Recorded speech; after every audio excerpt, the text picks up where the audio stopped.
Do you find it an advantage of living in one borough or having a business in another borough? I think that there's value in that. It gives us a frame of reference of different things that can be happening in the other community, right? 100%. I find it as a huge So advantage. for example,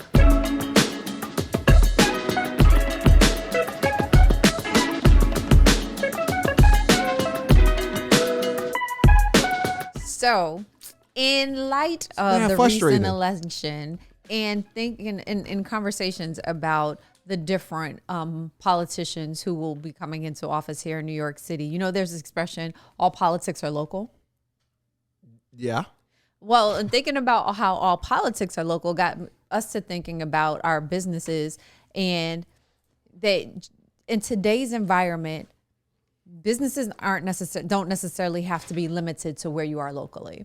We are blessed that we have the opportunity to do business in and around the neighborhoods where we grew up, the Bronx and Brooklyn, Bed-Stuy. And so today I want you to think about work locally, but think globally, and talk about the blessings we've had and the things that we've learned in doing business in our respective hometowns. Okay. So work locally, think globally. That's it. Or work locally and be global. Okay, if that works for you. Because I don't need to think it. We need to do it. Okay. Okay. Y'all just put an asterisk why he said we don't need to think globally. We need to be global. You need to do it.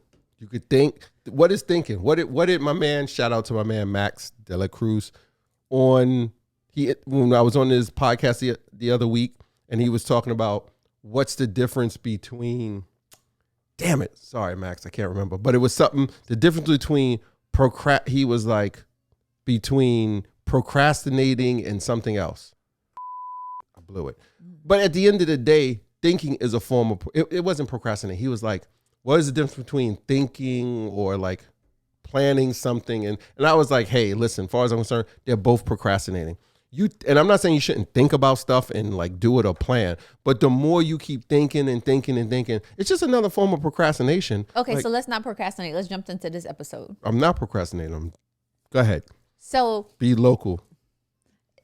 In many instances, when people think about the Bronx and Brooklyn, there may be a lot of negative connotations, right? And even sometimes we have to check Brooklyn got all fancy.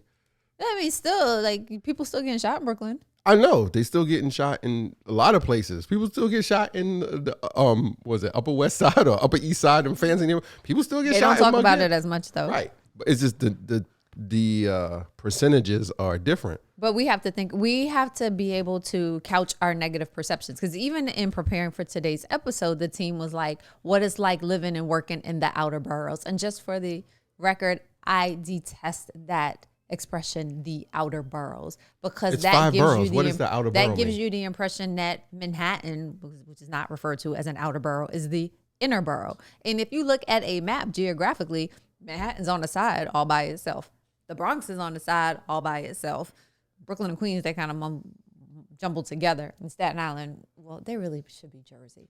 That was foul, bro. But whatever. But you know they think that they're in Jersey most of the time anyway. I don't know. It's a whole new world out there. I don't know much about Staten Island. So talk to the people in Except Wu-Tang. Commerce and Chill Land about growing up in Brooklyn. Growing up in Brooklyn, like, I don't know what to say. Like, I love Brooklyn. Born and raised there. Will always have some connection to it. I still live there now. Have business there. Have multiple businesses there. Yeah, like, I love Brooklyn. The diversity. It's getting kind of fancy now, which is a good thing and it's a bad thing. But listen, it's so much to do. It's a huge borough, which is one thing I like. So people are not all on top of each other. If Brooklyn were a city by itself, it'd be the 4th largest city in this country. Right. So that's gangster. Shout out to Brooklyn, Bed-Stuy. Other parts of Brooklyn too, but you know, Williamsburg for Espinoza here. Show them some love.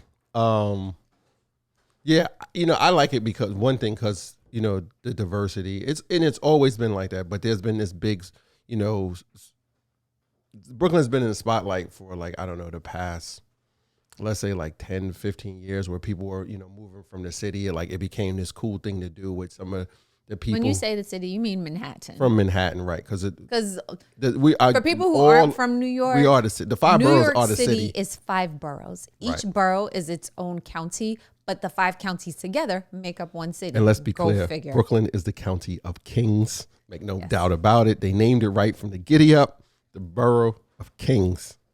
No, it's Kings County. It's Kings County, but it's the borough of Kings. I'm officially renaming it now on the Commerce and Chill podcast. Okay. Because I'm all about the borough of Kings. But yeah, and there's some queens there too, even though that's another story. But Queens have their own borough. Yeah, no. There's a borough called Queens, and it's Queens County. Yeah, Queens County, but Kings. Yeah, but Brooklyn has changed a lot from when we were younger. And I'm sure you could relate to the same in the Bronx.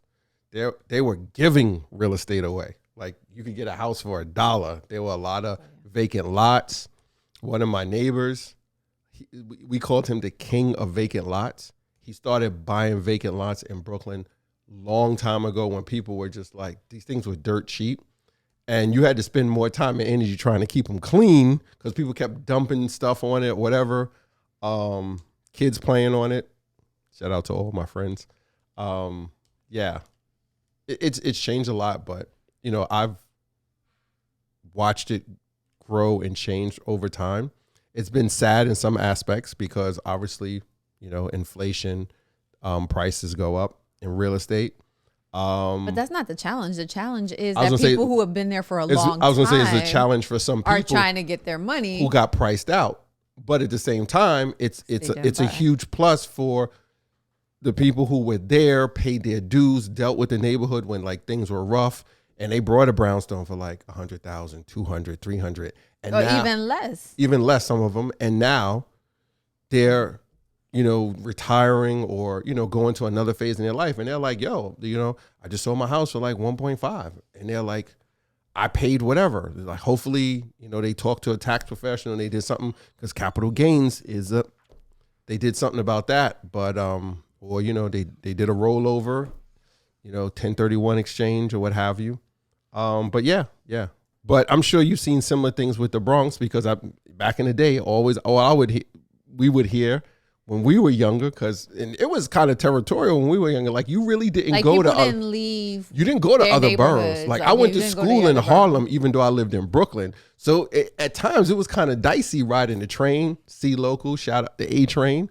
Like there was the Decepticons and all that back then. So it was like, yo, it was a little shaky. But I'm sure you've heard and experienced quite a bit because there was the saying, and the people still say it, like the Bronx was burning. The Bronx was burning. The Bronx was on fire because landlords did not want to continue to pay taxes on the buildings because there was such urban blight, urban decay here in the Bronx. And you heard me say this before. The Bronx is the poorest. Bronx County represents the poorest congressional district in the entire United States of America. That's crazy. And so over the course of decades, starting back in the 1960s, we started to see people leaving the borough. So the number of residents decreased, the number of resources decreased. And then in the 70s, New York City as a whole had an economic... That was back when like Koch was running and was it Koch and Koch and Cuomo. I just like combined the two of them. So Mario Cuomo, the current governor's father, had run for mayor back in the 70s because the city was in like total bankrupt. Disrepair. But particularly in the Bronx, many landlords were set their buildings on fire so that they could get the insurance money. They wouldn't have to pay the taxes. Bed-Stuy, the same thing. And so that was memorable because the Bronx is also home to Yankee Stadium, where the world champion New York Yankees play. Just had to add the world champion. I mean, the Yankees have won baseball championships more than any other franchise. Yeah. What are they doing now to rebuilding? They're doing better. Oh, I don't know. I just asked. They are doing better. I mean, I think out the gate this season is not that great. And actually, Yankee Stadium is right down the street from here. We can stick our heads out the window and see the stadium. 4-5 blocks away, 6 blocks. But back in the 70s, there were shots during the World Series where the Goodyear blimp was flying around Yankee Stadium and it was panning and taking photographs of the community And surrounding smoke you, coming out of and you buildings. could see smoke billowing up from buildings here in the Bronx because the Bronx was burning. But luckily, I've seen a transition. You may or may not know, my father served in the New York State Assembly. And while he was in Assembly, he helped bring more money into the community that developers used to rebuild some of the plots of buildings that were burnt down. No, that was before the BIC. What was it that he helped? He was one of the founding directors of the BIC. The BIC stands for Business Initiative Corporation of New York, for which I serve as the board secretary. Look at you. Following in daddy's footsteps. I don't know if I could do that. Those are pretty big footsteps. But when he was in the state assembly in the 70s, he brought funding to like the Charlotte Street area. And so there's a lot of revitalization. And then he went on to work for the New York State Urban Development Corporation, which is the economic development arm of the governor's office. So there's a lot going on. There's a lot going on, but there's still so much more that needs to be done. So speaking of what needs to be done, being that we have bi borough businesses. Is that correct? Right. Yeah, 2 boroughs. Wait, before I say this, because you went on a little bit about what's going on in Brooklyn. There's so many things that I love about the Bronx that people don't talk about enough. First and foremost, it is the birthplace of hip hop. Buy real estate in the Bronx. Literally, I came out of the womb listening to hip hop down the block. I remember the first record that I ever got. Was Rapper's Delight. And I remember coming with out the of blue cover. Yeah, so it looked like Hill. It looked like a candy cane thing. Snake. Yeah. And then I remember going to Epworth summer day camp and coming out and listening to like The Message. So like Grandmaster Flash and the Furious Five, they're from the Bronx. And so much of hip hop culture is born out of and located here in the Bronx. And soon to come will be the Universal Hip Hop Museum, which will be located 2 blocks from where we're sitting right now. So as a hip hop head, as a lover of all things hip hop, to be from the birthplace of hip hop, it makes me want to stay here, stay tied to the community, and to help tell the story. Because people don't always understand. It wasn't like, oh, things are all gravy, let's go make a record. It was like, oh no, things are real jacked up. Telling the story about what's going on. Like you listen to The Message. The Message, like don't push me because I'm close to the edge. Right. And dudes like junkies everywhere. Right. People pissing. Broken glass everywhere. Right. People pissing in the station like they just don't care. Like people pissed in the train station on the right. Like the train station was a bathroom back in the day. Like, don't tell anybody like that. I'm just saying, like it was real. Like, that's a reality. It was just like, it was like getting in the elevators in the PJs. Like you did not touch the walls. And you stood near a corner, like, because you had put your back against a wall. That was a rule. So when the door opened, all eyes was on who's coming through the door. But that's another episode. It also takes me back to Boogie Down Productions, KRS-One and Z Nice, and Miss Melody and Scholar Rock, and thinking of some of their music, and having recently watched the Nas just listen documentary. to the lyrics. Like and Nas talked about how being from Queensbridge helped give him like a solid foundation, and he felt, something that he felt like fighting for, something he felt like he was a part of. He came from this community, and when MC Shan came out with The Bridge, it was like, oh, this is about our neighborhood and somebody cares. But I'm thinking about from my perspective, right? Because they're in Queens and Queensbridge houses talking about the bridge, and I was just like, because up here we heard the bridge is over. So it was community against community, but it was kind of in jest. And it's like, okay, so the bridge is over. Somebody from my neighborhood is telling somebody with their neighborhood, like, you can keep that where that is. And the line that stands out for me in that song is Manhattan keeps on making it, Brooklyn keeps on taking it, Bronx keeps creating it, and Queens keeps on faking it. So even in my 40s, that's how I move through life when I think of New York City. Bronx keeps creating it. So that makes me want to be here. And then they subsequently came out with South Bronx, and it's yeah. It was like, that put the flag down. I got nothing else to say when you say Brooklyn keep on taking it. I got nothing else to say. Well, I mean, you can interpret what that means for you. Hey, listen. Just for me, when I hear Bronx keeps creating it. Because back in the day, y'all knew not to come across the bridge into the Bronx and into Brooklyn, because well, there's no one bridge you can take from the Bronx to get directly to Brooklyn. Wherever, people don't come. You gotta go through. Don't come to Brooklyn back in the day, Manhattan. You can't go from you would the have Bronx to run Brooklyn. you would have to run your stuff. If you came to Brooklyn and you wasn't from Brooklyn back in the day, that's why I was like, Brooklyn keep on taking, because you had to run your if you came into Brooklyn. Yes. Plain and simple. Now, we make people run their now in a different type of way. We help you run your business. In a business type of way. Yeah. Because we building stuff. I give some props to the Bronx because my businesses are by borough. We're in the Bronx and we're in Brooklyn. So speaking about business in the Bronx, yes. what do you see are some of the challenges of building and running your business in the Bronx right now? So I say the challenge is that people are sleeping on the Bronx, which means that there's opportunity. Or the hardest part. But so, it means it's opportunity that the Bronx has been overlooked for so long that doesn't necessarily get the economic development. No, I want all the real estate for myself. There hasn't been as much economic development. We don't have as many major corporations who come here, but you have to make a compelling case for why business should want to do business here, why people should want to invest, why organizations should provide resources for the community. And I think the work that we do helps to tell the story that makes people want to come and get involved. When they see, the product of the Bronx that's giving back, doing something positive, making a financial impact, then it's like, oh, maybe it's not such a bad place after all. Right. So JSB is in the Bronx. Soapbox in Brooklyn. What are some of the challenges of being in Brooklyn / Bed-Stuy more specifically? We live in Brooklyn, right? I'm not ignoring your question, but I just thought about it when you were talking. What do you see?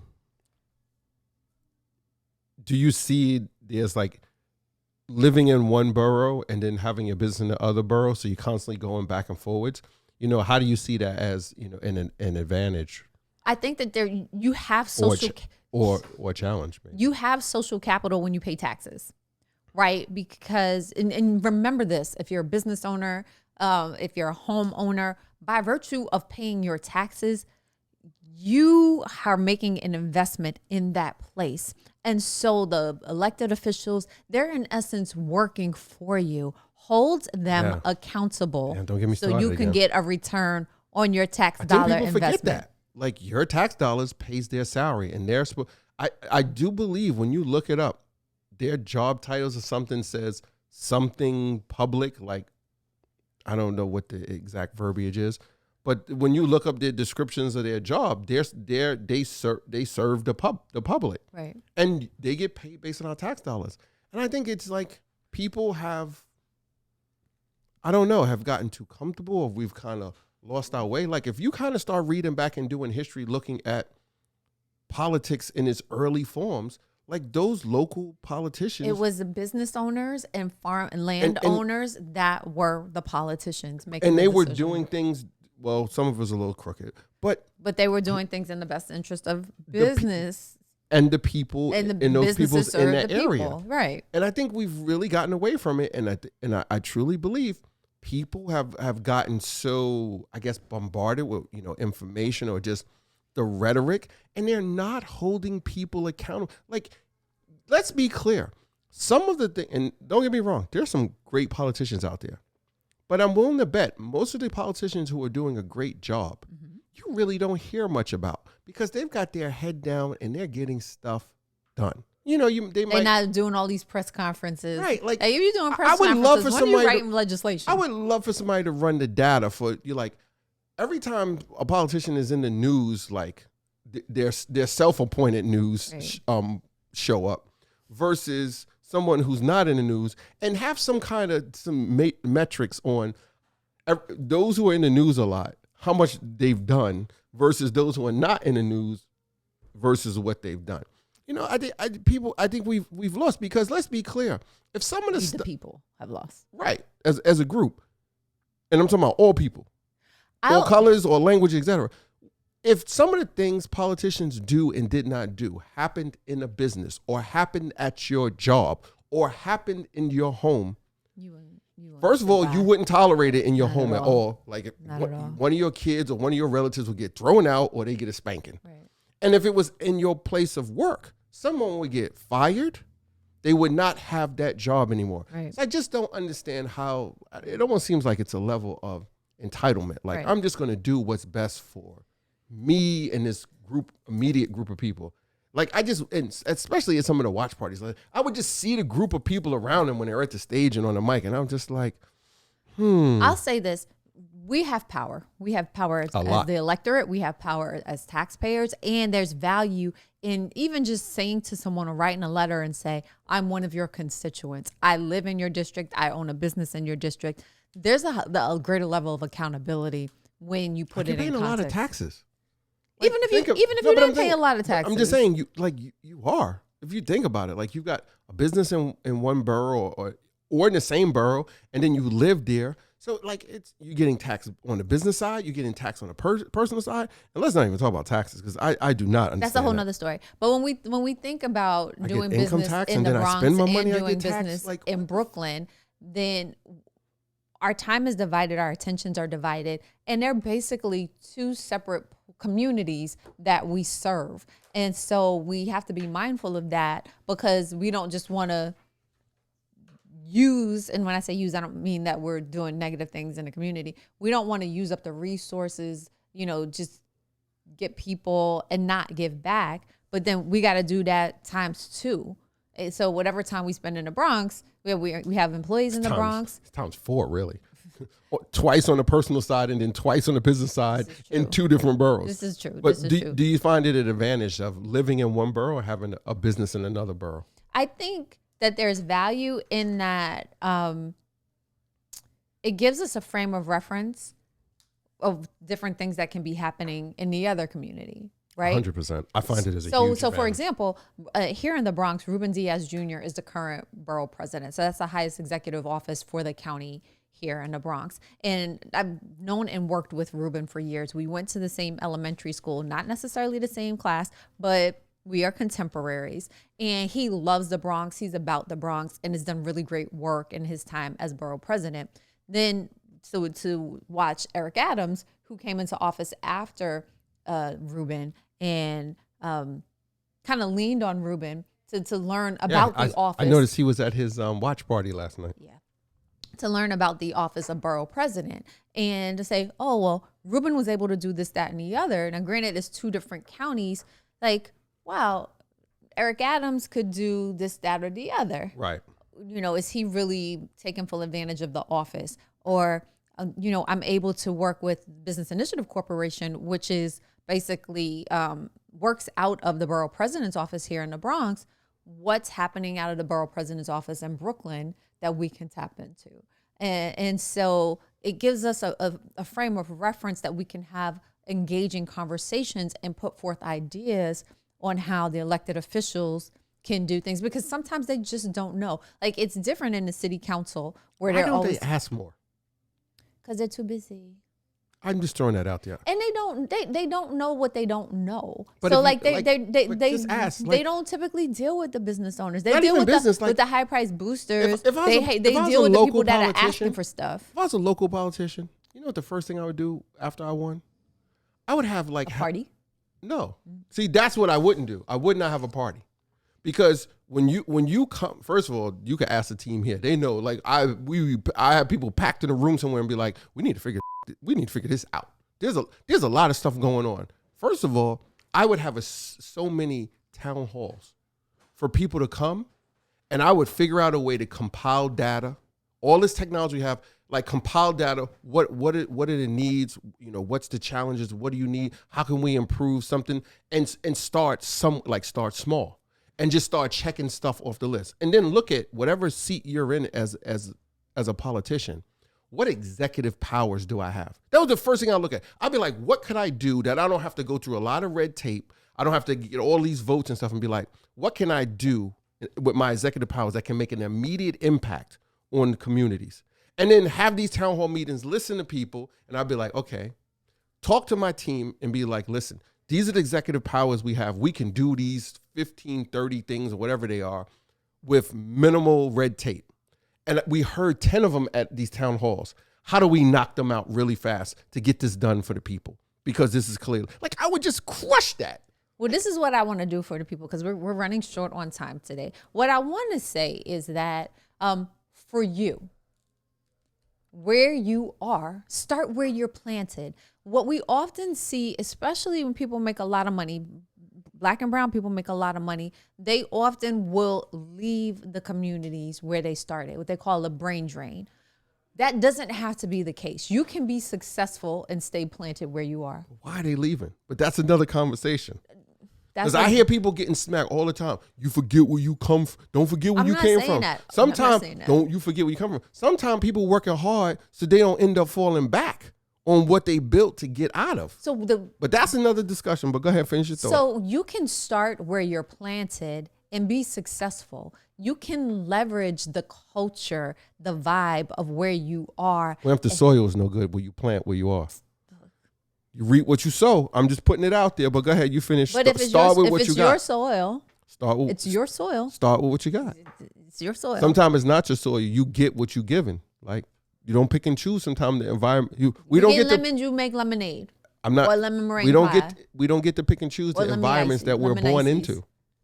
But we have the choice to create something out of that environment. But go ahead. Sorry. Anyway, start where you're planted. Tap into your community, tap into the culture, tap into the vibe. And if it fits your business, incorporate it into your business and build from there. Then work with the local elected officials and hold them accountable in your success. Make sure that you're asking them for what you need. Hold them accountable in your success. I like that. Go ahead. Yeah, look, you need to put that on your IG. We're job creators. So if somebody trying to not take my call, like, okay, do you want me to take my 150 plus jobs to Brooklyn? I could do that. You want me to take my 150 plus jobs to Jersey? Because I could do that too. I'm trying to triple that. All right.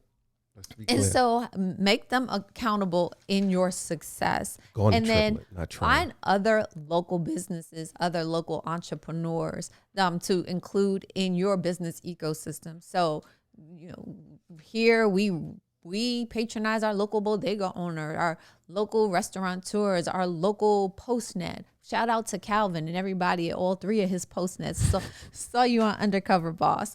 You say shout out to Calvin. You know the first thing I think of? McDonald's. The Dave Chappelle got his own McDonald's. Hey, isn't that Calvin? I haven't seen him for a while. So we want you to bring it on to the next episode of Commerce and Chill. Bring your friends. Make sure you subscribe. Hit us up in the DM in the comments. If you couldn't catch the whole episode on BronxNet, go to YouTube. We might have some extra. Subscribe. Hit us up. We appreciate the support.